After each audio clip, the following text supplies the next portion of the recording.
Yan, samahan niyo po ako at tayo ay magluluto nitong mga manok na ito na native.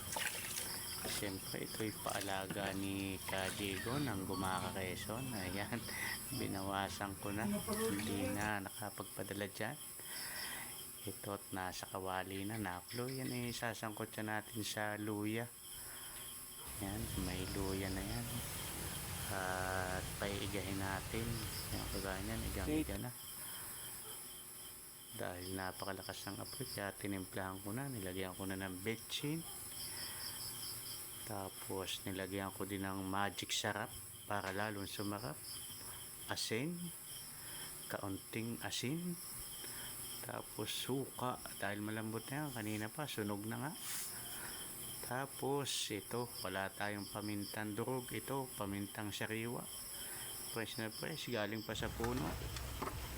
At nilagay na natin, nilagyan din natin ng ilang pirasong siling mahalang para lalong sumarap ng ating niluluto. Ito ay adobo, nalagyan ko na din yan mga boss ng toyo, kaya kulay itim na. Hindi ko na lang din napakita kanina.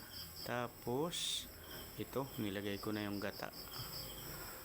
Yan, napakasarap niyan maya maya pagka naluto. Yan ay ating paiigahin din lang. Kaya tuloy-tuloy ang ating halo para kumapit ang lasa. At pagpapakulo, malambot na yan.